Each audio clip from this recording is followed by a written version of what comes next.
فلا كيف له وأشهد أن سيدنا محمدا عبده ورسوله اللهم صل وسلم على سيدنا محمد وعلى آله وأصحابه أجمعين اللهم انفعنا بما علمتنا وعلمنا ما ينفعنا وزدنا علما warzuqna fahma amin Allahumma amin.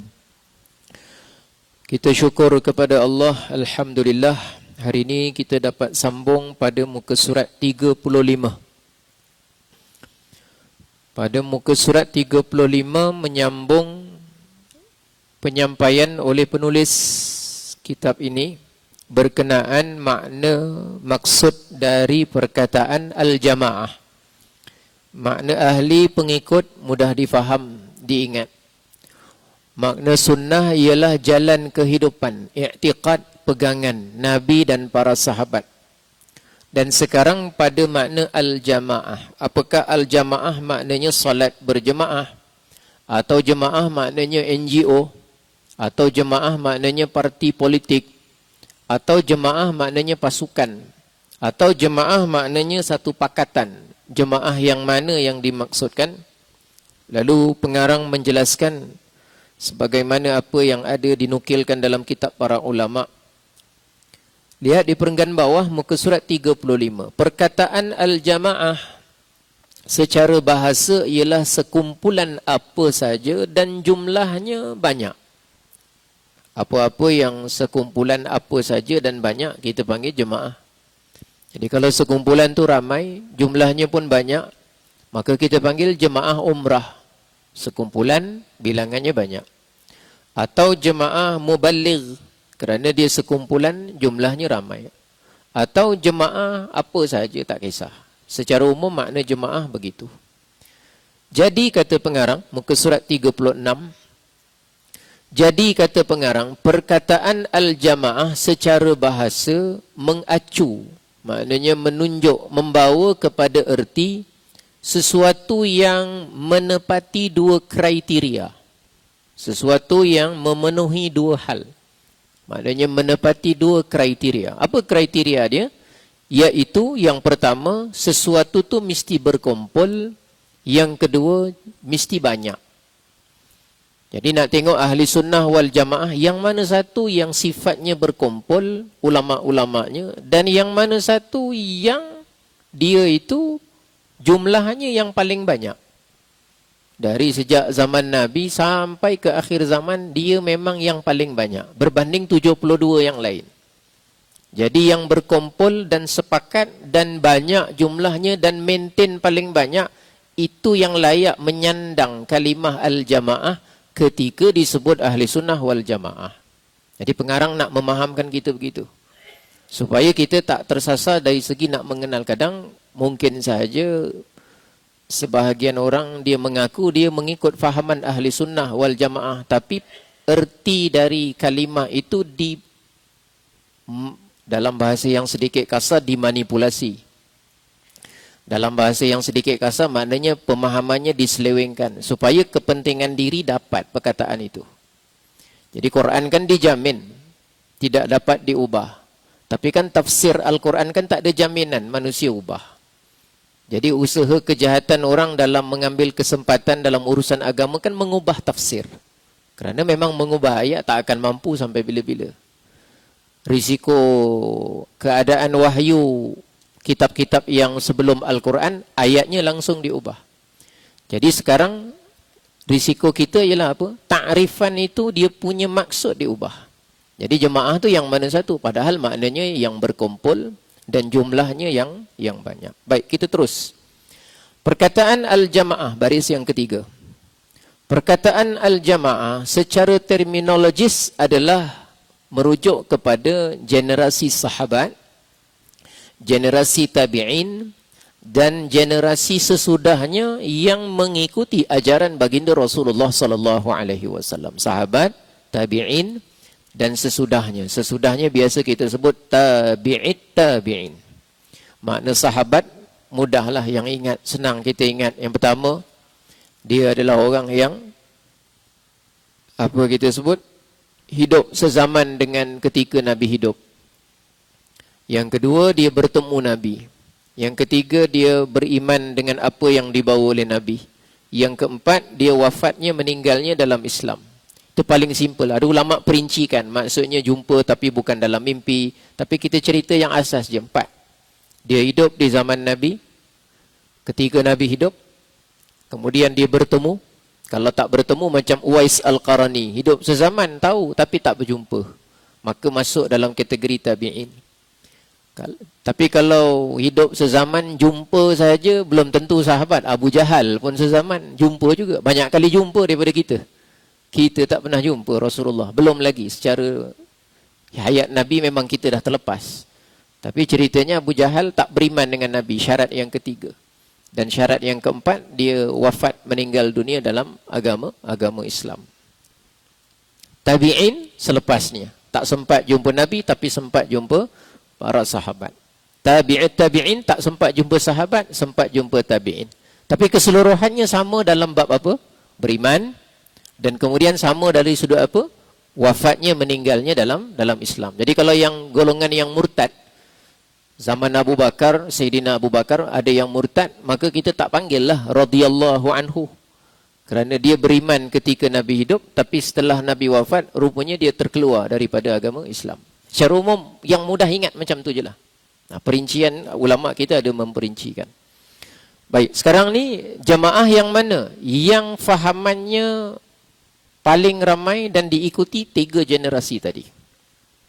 Dalam konteks ini, kata pengarang, Al-Imam Abdul Ghani Al-Ghunaimi Al-Maidani berkata, wa ahlil jama'ah minas sahabati wat tabi'in wa man ba'dahum minal muttabi'ina lin-nabi wal muradu bi tariqi ahli sunnati wal jama'ah ma kana alaihi an-nabi wa ashabuhu al-kiram wa huwa ma dalla alaihi as-sawadul a'zam minal muslimin fi kulli zaman wa hum al-jama'ah wa ta'ifatu adh-dhahiruna 'ala al-haqq wal firqatun najiyatu min 73. Baik, kita tengok maknanya di bawah. Pengikut jemaah, yang dikatakan jemaah, sekumpulan yang besar tu siapa? Adalah yang pertama generasi sahabat, tabi'in dan generasi sesudahnya yang mengikuti Nabi sallallahu alaihi wasallam. Jadi yang dimaksud dengan jalan ahli sunnah tu yang mana? Jalan ahli sunnah wal jamaah tu yang mana? Jalan ajaran yang dipegang teguh oleh Nabi dan para sahabat yang mulia. Ajarannya tu, fahamannya tu, i'tiqadnya itu. Jadi dari segi amaliyah, kita tahu banyak perkara-perkara sunnah Nabi. Tetapi ukuran untuk tentukan dalam kategori ahli sunnah ialah dari sudut i'tiqad dia, pegangan dia. Apa yang dia faham dan apa yang dia yakini. Jadi mungkin ada orang dari segi amaliyahnya mengikut sunnah Nabi itu tak berapa banyak dalam hidupnya buat. Kira-kira Isnin Khamis hampir-hampir tak berapa ada. Kira-kira puasa Asyura asyik-asyik terlepas. Kira-kira sunnah-sunnah yang lain, duha, adalah pernah sekali dulu, itu pun sebab dalam program. Kira-kira tahajud tu adalah sekali dua, itu pun Ramadan akhir saja. Sunnah banyak sangat dia tak buat. Tapi dari segi ajaran, apa yang Nabi ajarkan tentang Allah, apa yang Nabi ajarkan tentang akhirat, apa yang Nabi ajarkan tentang malaikat, apa yang Nabi dan para sahabat percaya tentang qada dan qadar, semua dia percaya sama. Maka dia itu adalah pengikut yang disebut sebagai ahli sunnah wal jamaah. Sekalipun amaliyah dia, sunnah Nabi dia tak berapa banyak dia buat. Sekalipun dia bukan orang yang fasih mengucapkan ini sunnah, ini sunnah, ini sunnah. Bukan seperti itu. Tapi kalau dia mengikut ajaran, i'tiqad, kepercayaan, akidah yang dipegang oleh Nabi dan para sahabat, maka dia masuk dalam kelompok yang kita sebut sebagai al-jamaah tadi. Kemudian ajaran tersebut, kita tengok di bawah tu, terjemahan tadi.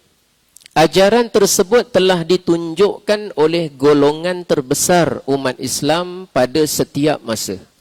Mereka inilah yang disebutkan sebagai al-jamaah, kelompok yang kumpulan yang menang dalam memperjuangkan kebenaran dan dikira sebagai golongan yang selamat di antara 73 golongan. Golongan yang selamat ni dari sudut ukuran akhirat yang dimaksudkan. Sekalipun kita mengharapkan juga di dunia akan selamat. Tapi yang lebih dimaksudkan selamat itu di mana? Di akhirat. Jadi kadang ada orang tertanya juga, saya pernah ditanya, bukan ditanyalah, bertukar fikiran. Jadi ada satu hamba Allah mengatakan, kalau kita jadi Syiah, ya apa masalahnya? Apa masalah kalau kita jadi Syiah? Tapi dia bukan Syiah. Cuma nak sebut kritis. Baguslah kerana dia memang berfikir. Dia kata kalau fikir-fikir apa masalahnya jadi Syiah? Maknanya ia makan yang sama. Kalau kerja tak apa, kerja macam biasa. Kalau meniaga kita hidup macam biasa. Dengan agama lain kita boleh bertoleransi, boleh hidup bernegara, bermasyarakat, malah bersosial, malah bekerja, malah berurus niaga. Tapi kenapa dalam bab sesama nama Islam, tiba-tiba dengan satu fahaman yang terpecah, kita punya sentimen tu macam lebih dahsyat berbanding yang lain-lain. Dari satu sudut pandang, bagus juga dia berfikir begitu. Tapi meletakkan pendirian, apa salahnya untuk dipegang? Kita bukan sebut salah ataupun apa masalah. Kepentingan untuk tetap berpegang dengan ahli sunnah itu bukan soal tak boleh makan, tak boleh minum, tak boleh kerja, tak boleh hidup. Kita cerita soal pentingnya menjaga ni urusan keselamatan kita di mana tadi? Akhiratnya ukurannya tu. Kalau cerita semata-mata makan, minum, kerja, hidup bersama, bersosial, bermasyarakat, maaf cakap, yang tak ada agama pun boleh hidup. Untuk sekadar hidup. Untuk sekadar hidup, ia tak ada agama boleh hidup. Untuk sekadar hidup dengan makna makan dan minum. Tapi kan kita bukan itu tujuan kita. Tujuan kita kan nak tinggalkan alam ini. Yang namanya alam dunia kan kita datang ni kan singgah. Oleh kerana kita singgah dan kita tahu tujuan kita nak ke sana, kita ni mengambil berat sesuatu yang penting di sana. Kenapa kita ambil berat sesuatu yang penting di sana? Kerana ada utusan Allah yang namanya Rasulullah. Dan Rasulullah menceritakan semua benda-benda yang penting di sana. Jadi kita ambil berat pada di sana. Jadi di sini sama ada makan tak makan, itu soal yang di sini. Yang kita fikir, kalau tak makan, nasib kat sana macam mana? Katalah mati dalam kemiskinan, atau mati dalam kebuluran, atau mati dalam kepapaan sekalipun. Tapi nasib di sana macam mana? Atau di sini mati kekenyangan, terlebih makan. Soalnya di sana macam mana? Oleh kerana di sana penilaian yang besar adalah persoalan akidah, maka ketika itu kita mengambil berat tentang perkara tersebut.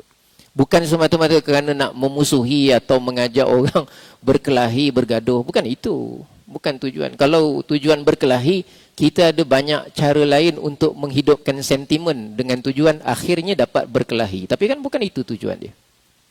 Jadi matlamat kita tu kerana kita ada medan atau kita ada kehidupan yang kekal di alam sana. Baik tuan-tuan yang dirahmati oleh Allah Subhanahu wa taala. Lalu kata pengarang, huraian di atas menghantarkan kepada satu kesimpulan bahawa ahli sunnah wal jamaah adalah golongan yang mengikuti ajaran yang diredai oleh Allah, iaitu ajaran Nabi, para sahabat dan tabi'in serta generasi penerus mereka yang terdiri daripada golongan terbesar umat Islam pada setiap masa. Yang tu kena highlight. Golongan terbesar umat Islam pada setiap masa. Yang tu kena highlight, penting perkataan tu. Golongan tersebut layak disebut dengan nama Al-Jamaah. Dia layak disebut kelompok pemenang dalam memperjuangkan kebenaran dan mereka adalah golongan yang selamat di antara 73 golongan umat Islam yang ada. Selamat maknanya di mana?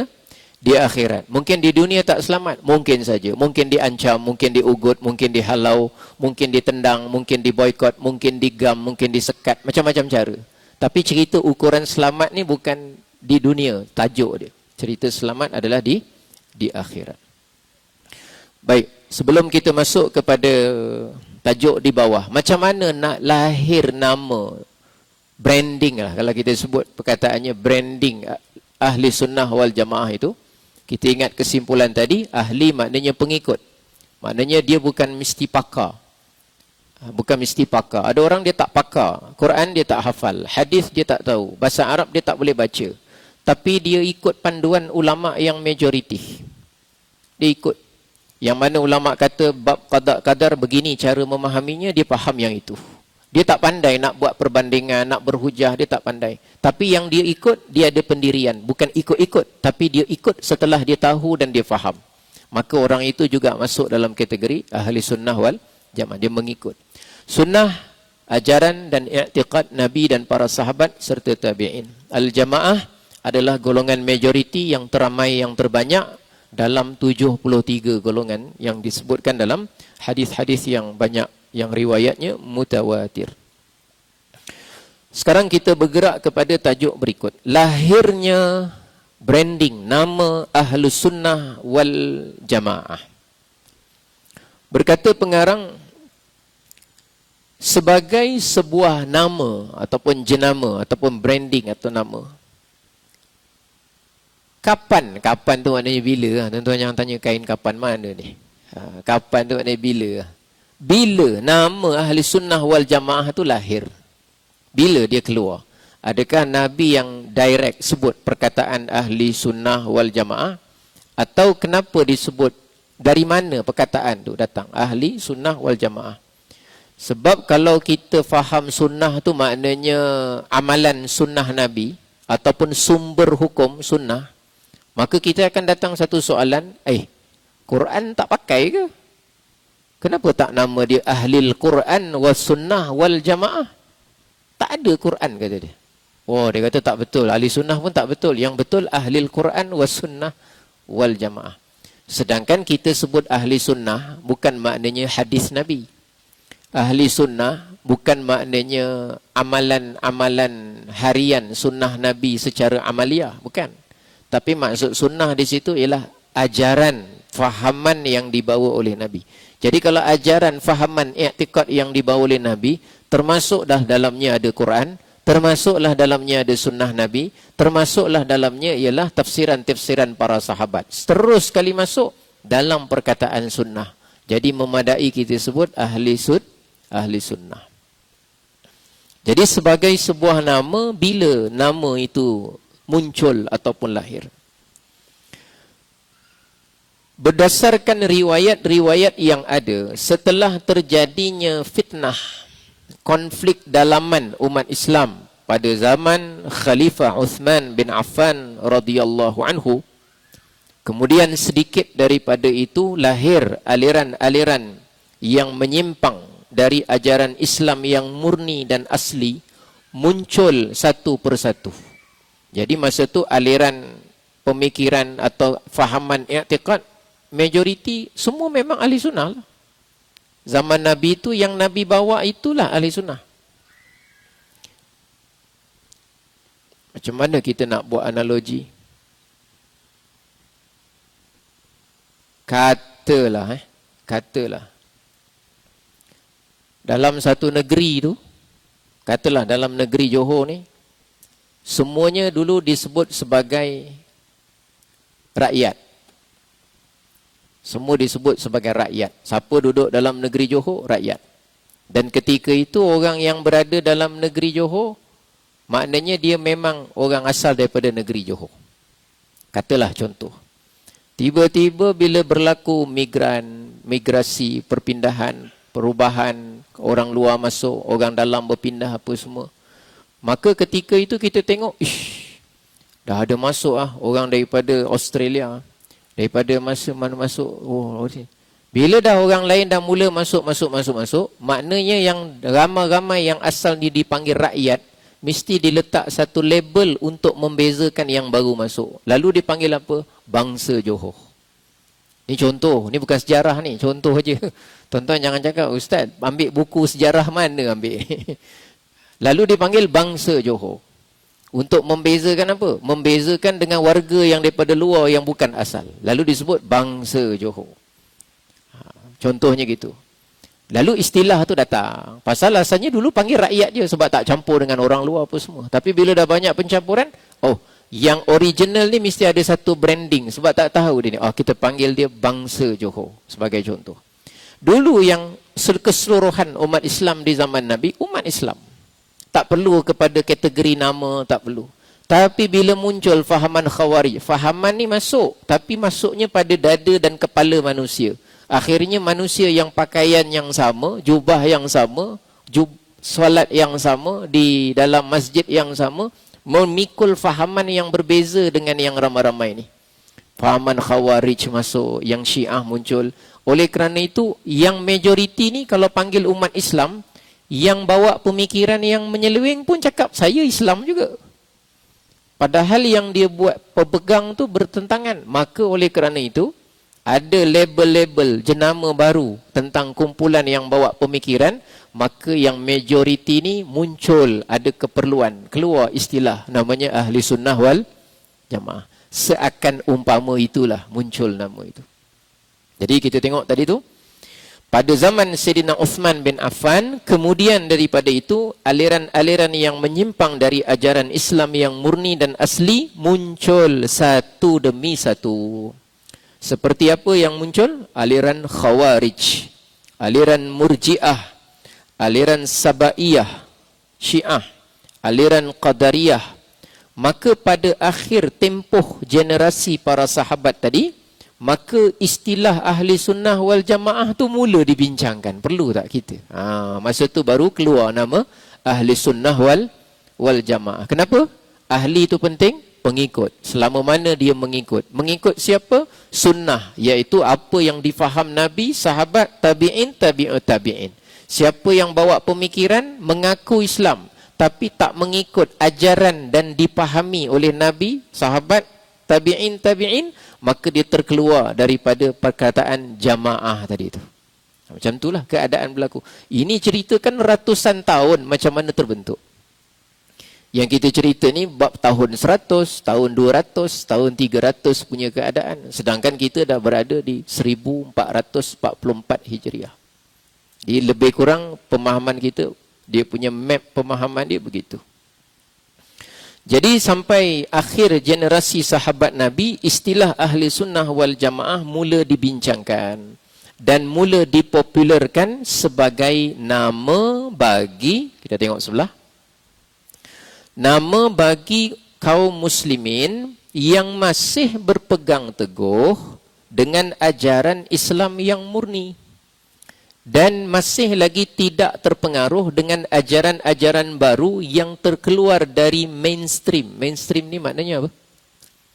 Kita nak sebut arus perdana lah kita sebut. Arus perdana ni bukan apa arus perdana pemikiran orang awam. Arus perdana ni maknanya arus perdana majoriti ulama yang berpegang. Jadi yang masih ikut majoriti ulama pada ketika itu, kita nak kena bagi nama ni lebih khusus, bagi nama Ahli Sunnah wal Jamaah. Yang mula ikut fahaman yang pelik-pelik ni, yang ini Khawarij. Atas beberapa sebab namanya Khawarij, datang daripada perkataan kharaja. Nanti adalah cerita dia kenapa nama dia Khawarij. Yang namanya Mu'tazilah datang daripada perkataan i'tazala. I'tazala maknanya mengasingkan diri. Adalah cerita dia kenapa nama. Yang namanya Syiah, Syiah maknanya kelompok. Kenapa nama dia kelompok? Adalah cerita dia kenapa dipanggil dengan nama Syiah. Yang Qadariyah, cerita tentang qada dan qadar. Adalah sebab kenapa dinamakan Qadariyah. Yang cenderung Jabariyah adalah sebab Jabar ni maknanya terpaksa, tergagah, terpaksa, terdesak, tergagah, tertekan, tak boleh nak buat apa-apa. Semuanya tertunduk. Adalah sebab kenapa dinamakan Jabariyah. Tapi oleh kerana menyimpang, yang namanya Mujassimah, Musyabbihah, sehingga sekarang namanya Wahabiyah, itu ada sebab lah kenapa namakan Mujassimah. Dekat dengan perkataan jisim. Kerana menjisimkan Allah, salah faham tentang ayat Quran, salah faham tentang hadis, i'tiqad dia tak ikut mainstream ajaran Nabi dan para sahabat. Jadi nama-nama tu dah terkeluar dengan jenama-jenama. Tapi yang mainstream ramai-ramai ni, kita identiti yang mana nak dipegang? Sebab kalau guna nama Islam, ya semua mengaku Islam. Atau boleh dikira masih Islam jika tak sampai kepada batas kufur. Jadi yang mainstream ni jadi mula dibincangkan istilah ahli pengikut sunnah, ajaran Nabi dan para sahabat tabi'in wal jamaah, iaitu yang masih mengikut majoriti ulama. Tapi kenapa sahabat Nabi sebut istilah itu? Ya, pastilah hasil daripada kefahaman dia yang mereka belajar dari Rasulullah, pasti dari Rasulullah. Dan para sahabat pastilah dari Rasulullah. Baik, kita lihat baris yang ketiga.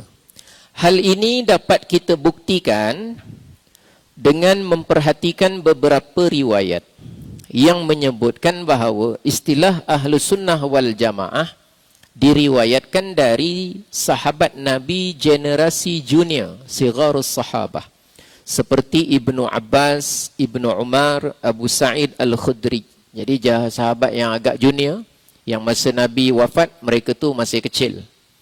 Jadi mereka ni bila dah dewasa, dah jadi senior pula, di akhir-akhir tempoh umur mereka, perbahasan ilmu. Ibnu Abbas kan mengajar. Anas bin Malik kan mengajar. Abu Hurairah kan mengajar. Masing-masing tu tuan guru. Bukan tuan guru, berganda-ganda syekh lagi daripada kita. Jadi dalam mereka menyampaikan, berbincang, timbul istilah Ahlus Sunnah wal Jamaah. Buktinya, kata pengarang, di bawah itu ada disebutkan. Dalam hal tersebut Ibnu Abbas radhiyallahu anhuma mengatakan, qala Ibnu Abbas radhiyallahu anhuma fi qawlihi ta'ala, yauma tabyaddu wujuhun wa taswaddu wujuh, fa amma alladhina biyaddat wujuhuhum fa ahlus sunnati wal jamaah wa ulul ilmi, wa amma alladhina aswaddat wujuhuhum fa ahlul bid'ah wad dhalalah. Kita lihat terjemahan di bawah. Ibnu Abbas radhiyallahu anhuma berkata, ketika mana beliau mentafsirkan firman Allah. Ibnu Abbas kan disebutkan sebagai apa? Terjumanul Quran. Generasi sahabat yang dikira sebagai pentafsir ulung di kalangan para sahabat. Para sahabat kan masing-masing ada kelebihan masing-masing.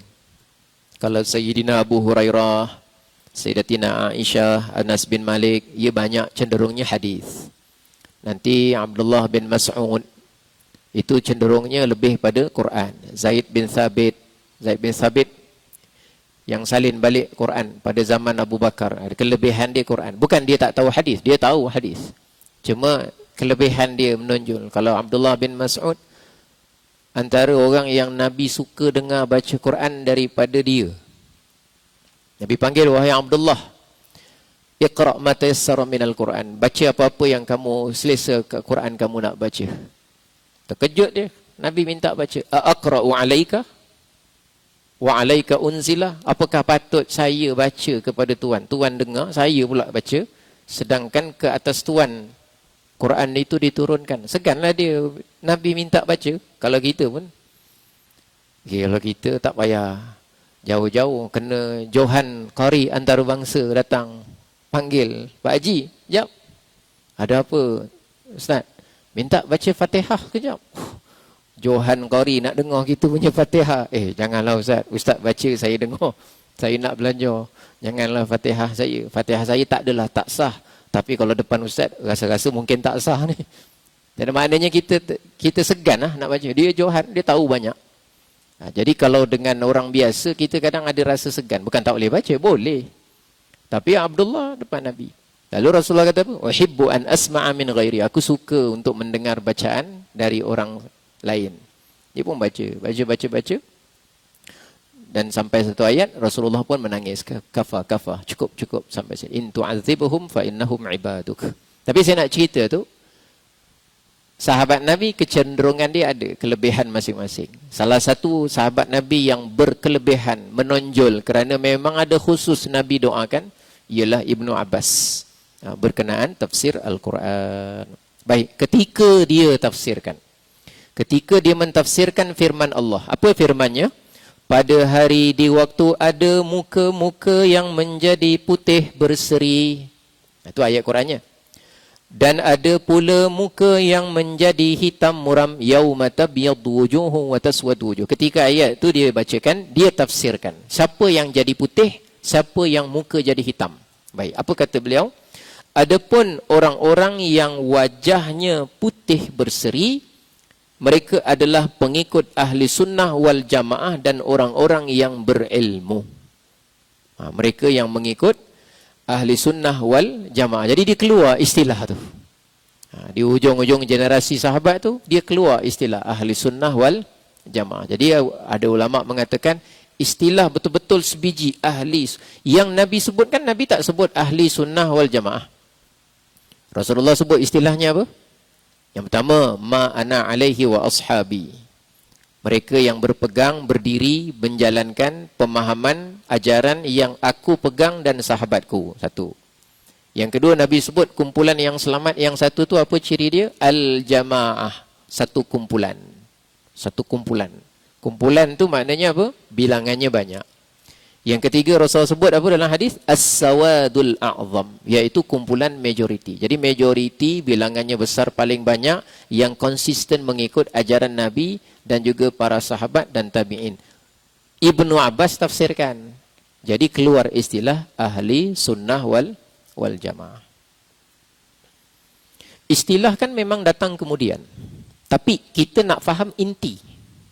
Macam contoh, rukun solat 13. Kan kalau cari dalam hadis kan tak ada. Rukun solat 13. Mana ada? Tapi kalau inti dia dalam 13, Fatihah. Ada tak hadis cerita tentang mesti baca Fatihah? Ada? La salata illa bi fatihatil kitab. Tak dikira solat melainkan mesti baca Fatihah. Tapi kalau tanya, ada tak Nabi sebut rukun solat 13? Istilah rukun datang kemudian. Tapi kita nak faham ada tak ada, tengok inti dia. Contoh lain, kalau kita baca Quran, mad jaiz munfasil. Mana ada dalam hadis Nabi? Kana yaqra'ul Quran maddan. Nabi membaca Quran dengan sempurna, panjangnya. Tapi panjangnya diketahui dengan cara apa? Kan talaki. Talaki, setelah talaki, tahu mana panjang, mana pendek. Ulama rumuskan yang panjang yang macam ni sebab yang ini. Kerana dari awal sampai akhir semuanya sama sebabnya. Iaitu alif, kosong, atasnya baris atas, 2 harakat. Ulama buat kesimpulan, namanya mad asli. Jadi mad asli datang kemudian. Tapi inti pembacaan mad asli, memang itulah yang disampaikan oleh Jibril kepada Rasulullah. Jadi istilah ahli sunnah wal jamaah memang kemudian baru keluar. Inti pemahaman ahli sunnah wal jamaah, intinya memang apa yang diajarkan oleh Rasulullah. Jadi istilah tu bila. Kadang ada orang jadi main-main dengan istilah. Contohnya begini, jadikan main-mainan untuk bahasa kasar sikit lah, memperbodohkan orang. Tuan-tuan, kalau kita ikut ahli sunnah, habis Nabi ikut apa? Kan main-main gitu. Kalau kita ikut mazhab Syafi'i, habis Imam Syafi'i ikut apa? Dia kan jadi main-main. Jadi maknanya mempermainkan. Kerana orang tak faham inti, faham jenama. Jadi kita kena faham intinya apa, kemudian tahu jenamanya bila keluar, tetapi kita faham istilah branding tu datang kemudian, tetapi intinya adalah apa yang dibawa oleh Rasulullah sallallahu alaihi wasallam. Cabaran kita ambil masa untuk faham. Untuk faham, teliti, oh macam tu rupanya yang berlaku. Sebab kita cerita perkara yang berlaku nak 1400 tahun punya perkembangan, nak compact jadi setahun, 2 tahun punya cerita yang seminggu sekali kita dengar. Jadi taklah kata tak boleh. Allah beri kefahaman kepada siapa yang Allah nak beri. Allah beri hidayah kepada siapa yang Allah nak beri hidayah. Cuma kita ada cabaran dari segi nak faham. Kenapa begitu? Yang kita sedih kalau orang ambil kesempatan daripada ketidakfahaman orang untuk digula-gulakan dengan kemusykilan yang orang pun jadi pening dan sebagainya. Mudah-mudahan kita amanah dengan ilmu lah, mudah-mudahan insya-Allah. Jadi kata pengarang, sedangkan tengok sebelah muka surat 39, sedangkan orang yang wajahnya hitam muram adalah pengikut bid'ah dan kesesatan. Bid'ah kat sini bid'ah kefahaman. Pada masa generasi tabi'in dan ulama-ulama salaf sesudahnya, salaf maknanya apa? Terdahulu. Salaf maknanya apa? Terdahulu. Ulama salaf maknanya apa? Ulama terdahulu. Tapi lebih khusus, kalau disebut zaman salaf, ialah ukuran 300 tahun dari zaman Nabi. Zaman tu kita sebut zaman salaf. Tuan-tuan ingat ni sebab perkataan salaf ni pasti kita akan dengar setiap kali kita belajar ilmu berkaitan akidah. InsyaAllah kita akan dengar. Saya nak kata pasti tu macam kurang. Tapi mesti dengar punya lah. InsyaAllah dengar lah. Jadi kita kena tangkap dulu. Zaman salaf, ulama negeri mana? Bukan negeri. Ulama salaf ni mazhab apa? Bukan mazhab. Dia bukan mazhab, bukan negeri. Ulama salaf tu merujuk kepada apa? Zaman, tempoh. 300 tahun diukur dari zaman Nabi. Kira-kira kalau ada ulama yang lahir bawah 300 Hijriah, kira-kira. Contohnya imam kita, Imam Syafi'i, lahir tahun 150 Hijriah. Beliau termasuk dalam kategori ulama salaf. Imam Abul Hasan Al-Ash'ari, yang tuan-tuan dengar hari Jumaat, Asy'ariyah tu, khutbah tu, beliau lahir tahun 260 Hijriah. Memang ulama salaf. Ulama salaf. Cara umum gitu. Jadi istilah ahli sunnah wal jamaah semakin popular dan diperbincangkan oleh ulama-ulama terkemuka. Seperti Khalifah Umar Abdul Aziz, Al-Imam Hasan Al-Basri, Muhammad bin Sirin, Imam Sufyan As-Sawri, Imam Malik bin Anas, pendiri mazhab Maliki dan juga lain-lain. Dari sini dapat disimpulkan bahawa nama ahli sunnah muncul, itu kesimpulan dia, pada akhir-akhir generasi para sahabat. Akan tetapi ajaran inti ahli sunnah itu lahir bersamaan dengan lahir agama Islam itu sendiri. Jadi tuan-tuan, nanti kita akan tengok penjelasannya yang lanjut berkenaan dengan kumpulan yang kita sebut majoriti ni, Al-Firqah An-Najiyah.